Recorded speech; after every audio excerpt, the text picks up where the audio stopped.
Hey, movie lovers, welcome back for another Anatomy of Movie here at Popcorn Talk. Today, we're going all the way to Paris at the turn of the century, thanks to Keira Knightley in the movie called Colette. Stay tuned as we dissect.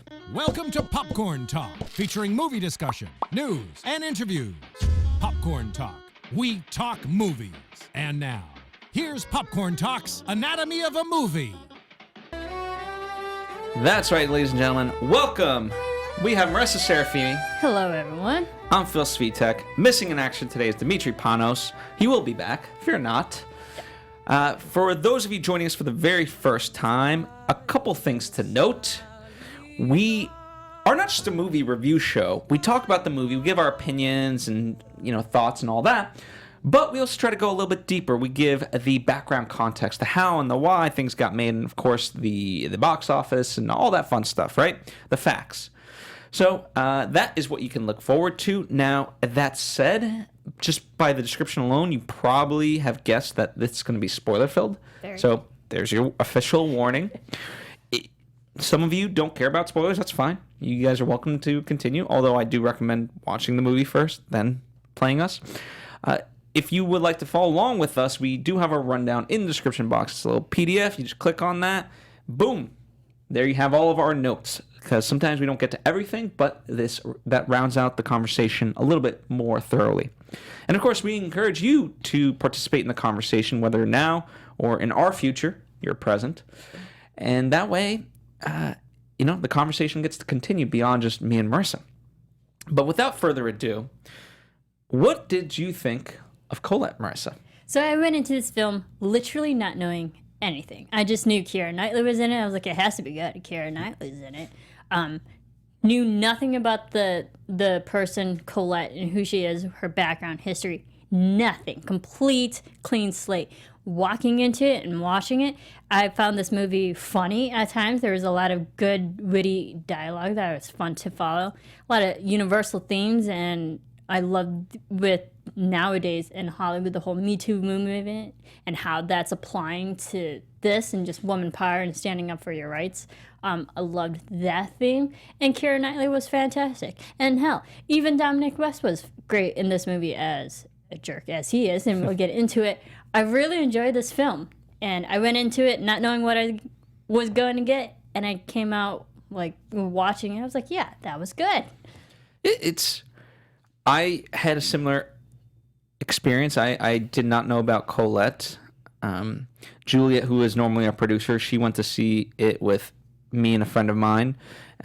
She's French, so she knows the story way better than I. Again, I went into it with zero knowledge, and I walked away with the same experience. I was moved by it. I was shocked by it at times, and I really enjoyed it. Thought the performances were fantastic. The message was great. And you're right. I guess we can kind of kick it off from there as far as the post-Me Too movement. Like this movie was being made before the Me Too movement, and Time's Up. And it's great that, kind of coincides and just helps add fuel to the fire of that and really showcases what a strong woman she was. And there's so many lessons we can, they say, right? And I agree with it, that there's so many lessons we can learn from Colette. I mean, this is just a section of her life, what she went on to do years later. Right. Yeah, and this is just the beginning. We could have a whole series with Keira Knightley of Colette. And I would like to go see it. I would like to see Colette's life after she finally established a name for herself on her own. Because it was leading up to what she did beforehand, but what happened after? Mm-hmm. What happened after? Well, there's more to this story. So much so. In our rundown, I've included the entire, well, not the entire, but kind of a bullet point version of Colette's life, and she goes on, like, the Claudine books aren't even her most well-known. Mm-hmm. Gigi is the story of a 16-year-old, and that's the story that she's most known for. I mean, she was nominated for a Nobel Prize and whatnot. So all that stuff, she has a great history and an impact, and I'm remiss that I didn't know about her sooner. Right, same. And I like when we cover movies where it covers a real life story or a person, and when you walk out of it, you're like, shoot, I should have known that. Or it's like, what more could we have done to realize this type of stories out there? Mm-hmm. And it was very much a deliberate point to highlight Willie and Colette's reasoning as to why they got together initially, and through life how she was able to change and evolve. And I really appreciate that it felt very honest and very real.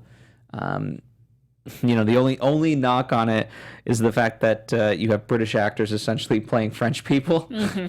But even they said, like, French people love Keira Knightley. Oh, so, yeah. Hey. She's very well received in that community, and also in the American community. We all love her as well. And that didn't bother me whatsoever, because it was more the story and just the character that we're watching evolve. And I liked how they did cover this window of Colette's timeline, because it shows the development of how Colette got to the place she is and where she is and why she is, what people take away from her now. The whole process of how she became successful, and I like that. Mm-hmm. The journey. And for an American audience, it is interesting to, like, the historical context of this. We're going through, like, gay rights and, marriage and trans, and these are kind of now at the very forefront of what we're dealing with as a society in America. But at the turn of the century, for Parisians, and this was kind of their sexual liberation. And it's interesting kind of to know, like, in a sense, they were advanced as far as that's concerned than us. Right. And I liked how, because this is like the late 1800s, that also with the times of just women were still very oppressed during this time. So the fact that this woman, Colette, stood up for herself, that's like unheard of, or it's very, very rare, because it's hard to find women who were brave enough to do that and stand against oppression in that sense. And then seeing her also become part of the LGBT community back then, it hits a lot of different themes that you don't normally see at this time of the century. And she's talented.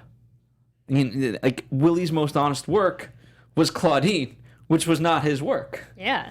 And it's, for me, when I look at it, right, it's hard enough to write on a computer, but on a computer at least you can kind of quickly edit things. Yeah, copy and paste. Yeah. Typewriter, that's a little bit lower on the tier, but at least you can type. She did this by hand. You have to be precise. You have to know what you're kind of really going after. Mm-hmm. And for her to crank out so many stories like that. So fast, a fast turnaround too. Yeah.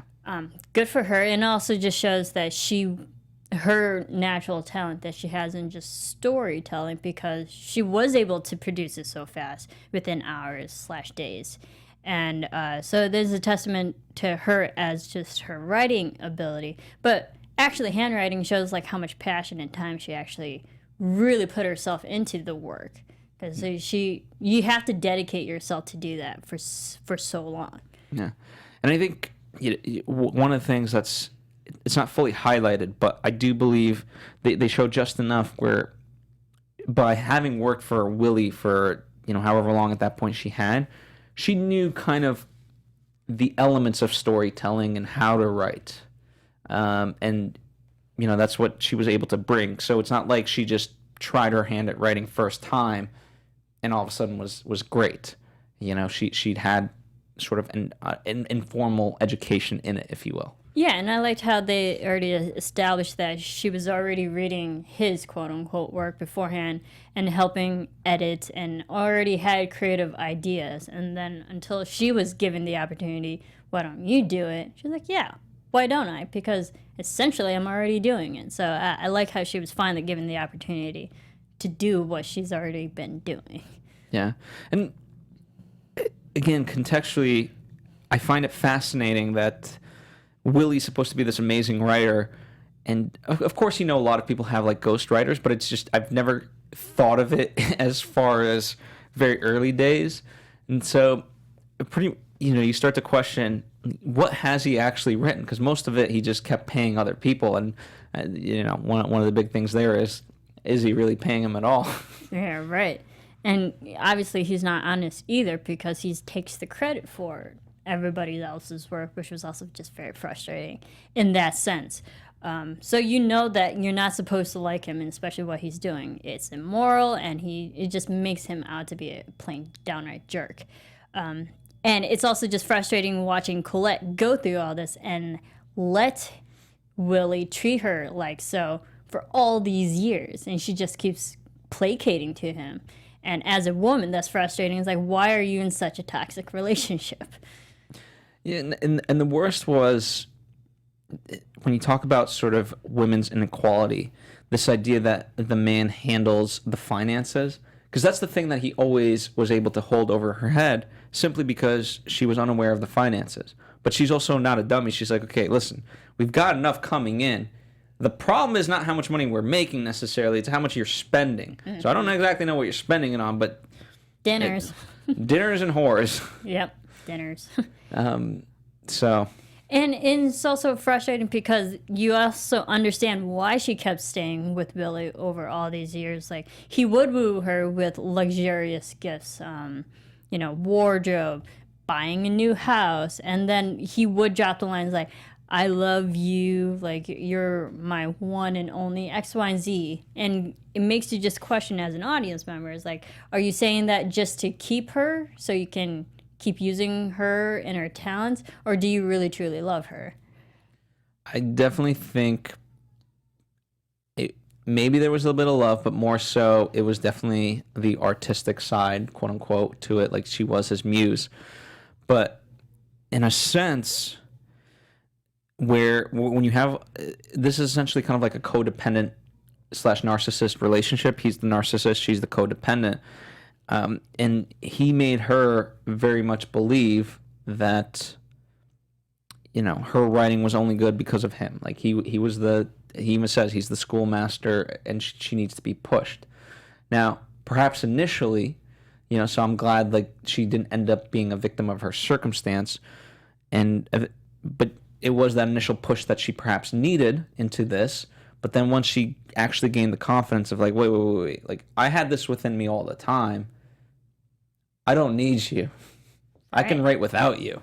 Yeah, and like, good for Colette to finally have that, realization. And also there were moments when you see Willie, like, more near the end, not to jump far ahead, but when he's going through all of Colette's actual writing, and he's like, that was my note, that was my note. You're like, yeah, those are your little one notes. That's not the entire story that Colette actually wrote. Just because you had one or two notes here and there doesn't give you the full credit to the entire story. Absolutely. And that's a good lesson to most, because everyone thinks, like, oh, if when someone asks you for feedback on work and you provide that feedback, mm-hmm. you're not really doing a lot of work. Like, it's very easy to have an opinion. It's a lot. If most people could write or, like, create something special, they would. Mm-hmm. It's a lot easier to be. In some sense, it's very self-reflective. It's a lot easier to be me and Marisa watching these movies and criticizing them than it is to make those movies. Oh, yeah, for sure. So even at sometimes we take jabs at movies. At the end of the day, kudos to the people that made the movie. Mm-hmm. Anyway, one of the things I appreciated was how well the locations fit with everything. Like, it was a fantastically well-made movie, from costuming, from locations and whatnot. Having been to Paris, it really felt like Paris. Luckily, they've preserved Paris, so Paris doesn't really change that much, which is kind of good. Like, when they go to the theater. Mm-hmm. Moulin Rouge?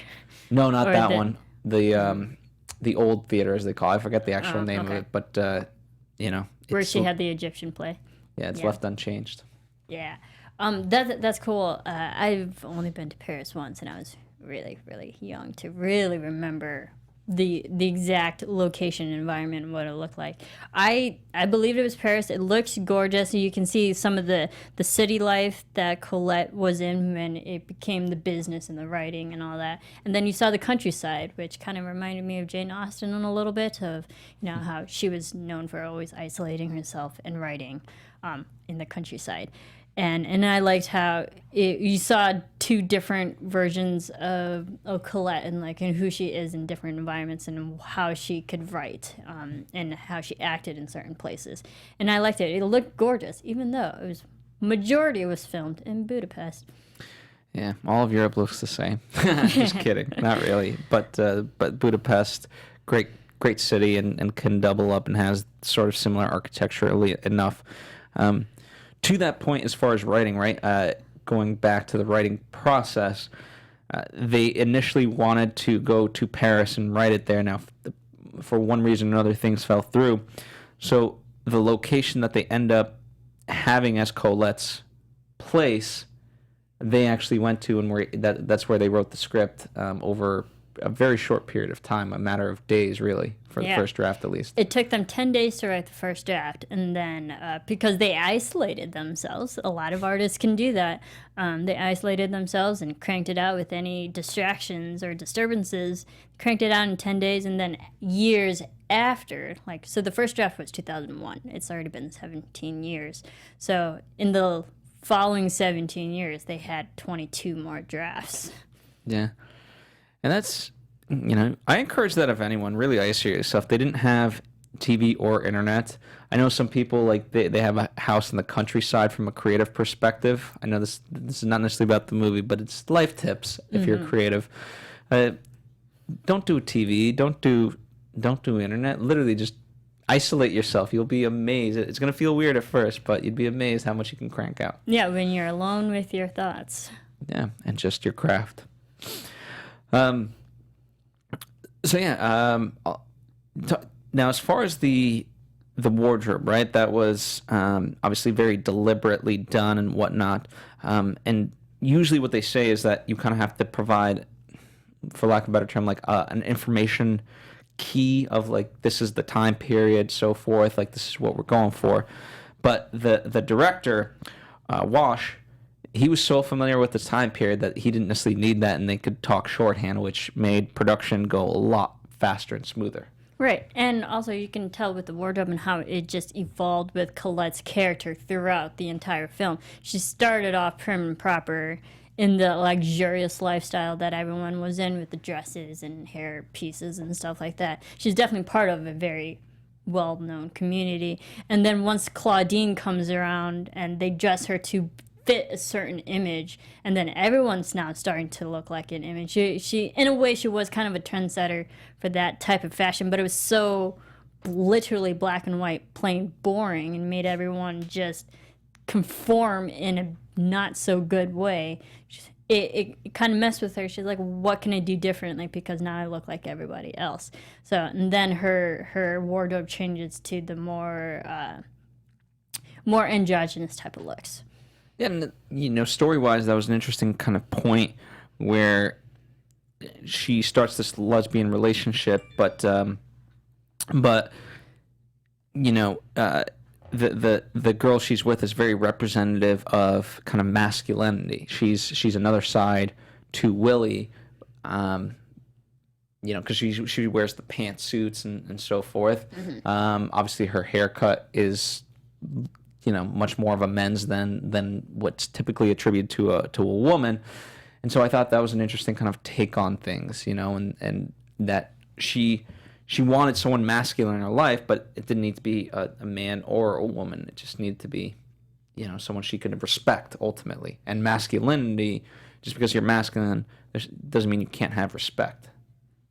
And I think that's what she learned. Yeah, absolutely. And it just showed the evolution of her personality as well. And in her perspective of whatever community she was now in throughout the entire film. Because I like near the end where she does become more part of the gay and lesbian community, she's more truer to herself than what she was at the beginning or in the middle of the movie. Mm-hmm. And something that I thought of kind of talking about Willie I liked when she stood up to him, and this kind of is essentially more or less the climax of the movie. She confronts him and says, like, you sold Claudine, you sold the rights to Claudine. And, you know, up until that point, I think she in some ways shared the credit with him. Like, she knew she wrote it, but it was also, he had a hand in it. And this was really the destruction of everything, because, like, as she says, you killed our child. This is what we had together, and you destroyed that. So, and she, it's almost like, it is like a custody battle over a child, because later on she does get the rights back to it, and, you know, he's not allowed to be near the child or whatever. But, Right. So that was a very well done aspect of it. Absolutely, and it's also just very frustrating to see Willie, especially in this time where, like, the men are way more dominant and have more privileges in that way, to see Willie, just his character, give away the rights so quickly without her consent, and not even when she addresses that, he doesn't see what's wrong with his action. Like, he's not aware of the fallout, or he has no sense of compassion and no, like, literally he doesn't feel anything until she addresses it. Like, he doesn't understand what he did was wrong. Well, as she points out to him, you know, when tying in the costume aspects, like, he's always pretty much dressed the same through the entire movie. Like, you know, and he's that typical guy, and he has the great mustache and whatnot. Like, that's his look, and that's what he's known for. And he tries to be this larger-than-life character, all-knowing. And emotion aside, in that moment, as she points out to him, like, it was a dumb business decision. Like, that's what you got. You have prided yourself on being this great person. You just showed to everyone what a putz you are. Yeah, exactly. And also, and it just shows how low he became, because he did it out of convenience. He needed money. So you sell your rights to your baby just for money and self-preservation. That's also wrong. But, and her point, like, if you're going to do that, at least get a lot of money. This was 5,000 francs, which is not that much compared to everything else that they were spending money on. Then, yeah, I mean, again, I don't necessarily know how much it equates to in today's day and age, but contextually, there was other things that they noted throughout where they were making, like, they were going to get 25,000 francs or whatever. So comparatively, you knew it's really not a large amount. Yeah, it's like you sold the rights so quickly that could have been way more so easily. Yeah. That's what's frustrating. You just want to slap the crap out of Willie. Indeed. Although, again, like, as far as their love, they do have those moments that just play so well. Remember, like, they banned the publishing with one of the publishers. They're like, okay, listen, we gave them the first edition, but we didn't give the rights away. Yeah. Boom. Now we're selling. They literally burned their own money. And that is where you can see that they bond. Like, that's how much they do love their own story. They're like, yeah, they didn't made a bad decision. We're better business people in that sense. And gives the audience, like, some type of belief and hope that they can be successful together with this series. I thought that was funny. And when I kind of look at the movie in that perspective, I think it has a great pace. Because at times it's funny and it's fast-paced, and that was one of those moments, like, cut, you know, this happens, cut to this, cut to us just cheersing and having a fun time. And there's moments, remember, of, like, the infidelity, you know, it's like the montage-esque thing. All right. But then it also takes its time with certain things. I thought, like, just a true craftsmanship with acting, editing, direction, the story.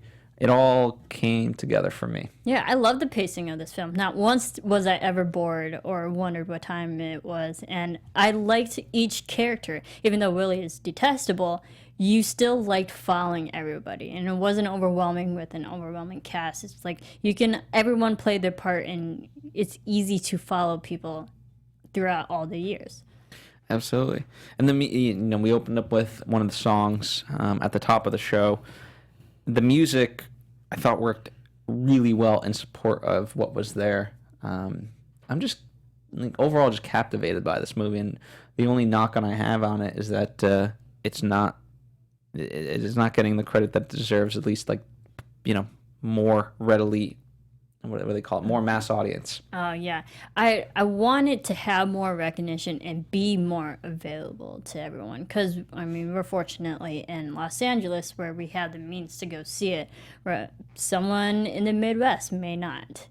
And I think this movie, with the universal themes it has, should be available to more people. Then it's just a beautiful movie. It's got an 85% on Rotten Tomatoes, although this is very telling, right? No cinema score. No cinema. Because people haven't watched it. A lot of people haven't watched it. Yeah, so it's a shame in that sense. I do hope one of the things that we're going to be talking a lot pretty much with each movie as we go towards February is Oscar contender, not Oscar contender. And I'm hoping this is an actual Oscar contender because it deserves to be, and as that happens, it finally gets eyes and ears that it deserves to have. Yeah, I would give it for original screenplay and definitely cinematography and production designing. Mm-hmm. Absolutely, and I think Keira Knightley even has a chance. Even Dominic West. Would he be a lead or supporting? Probably supporting. He's not a lead? I always get confused when I think I would say supporting because look at the marketing for this film. It's her. The name of the movie is called Colette. The pictures show Keira Knightley, not Dominic West. I get that. I just always look at it like he is, in terms of the male actors, he is the lead male actor. Yeah. But I get, so whatever. Either way, he certainly deserves that nomination. Anything else you want to say about the movie? I really enjoyed it. It's a good movie for the times, with the themes, and also just it's a good movie that has good balance of drama and comedy. Yeah, surprisingly a lot funnier than I thought it would be for 1900s Parisian novelist movie. Exactly. And I like how it opens up the opportunity for finding out real people, because this Colette is a real person, and just letting us know that these stories need to be told. Yeah, and I would be pleased to see other movies. I don't need a retelling of this one, but other portions of her life I would like to see more movies of. I think that would be very interesting. Think from that perspective, she lived through 2 world wars, and she wrote memoirs and this and that. She was a journalist, and so she was not her work spans different genres, and she's seen and lived through a lot, and that deserves to be recognized. And in fact, the amount of influence that she's had, she picked Audrey Hepburn for the movie role in Gigi. Mm-hmm. That's insane. She had that influence. Yeah. And Audrey Hepburn, amazing actress in her own right. So it's interesting to know that she was so progressive in her time. She was literally ahead of her time before world events actually happened. Yeah. So I am remiss to say that I don't know the early part, that side of history fully, and I'm excited to kind of continue my education into that world. All right. I'd like to see her life after Claudine. Yes, indeed. All right. Well, thank you for joining us. Next week we will be doing Bad Times at the El Royale, as well as Beautiful Boy. After that, we've got Nutcracker and all the. Now we're fully getting into things, right? Yes. So lots to look forward to. If you like, I'm trying to think of what movies I can recommend that are on par with Colette. I'm sorry, none come to mind. Not because there aren't any, but just I'm having a break. There's a lot of period films. Yeah, Darkest Hour, perhaps from last year. Somehow reminiscent of that's this. World War II. But anyway, listen, needless to say, we have an archive of pretty much 500 movies you can go through. So, if you've seen it and you're just getting caught up, then chances are we probably have an anatomy and movie dissection for you. Anyway, to interact with us more directly, at Serafini TV for Marisa. That's right. Demetri is at dmovie1701. Again, Demetri could not be here, but his spirit is here, and he'll rejoin us for next week and following weeks. I'm at Phil Svitek. This is at the Popcorn Talk. We'll see you next week for another Anatomy of a Movie. From producers Maria Menounos, Kevin Undergaro, Phil Svitek, and the entire Popcorn Talk Network, we would like to thank you for tuning in. For questions or comments, be sure to visit popcorntalk.com. I'm Sir Richard Wentworth, and this has been a presentation of the Popcorn Talk Network.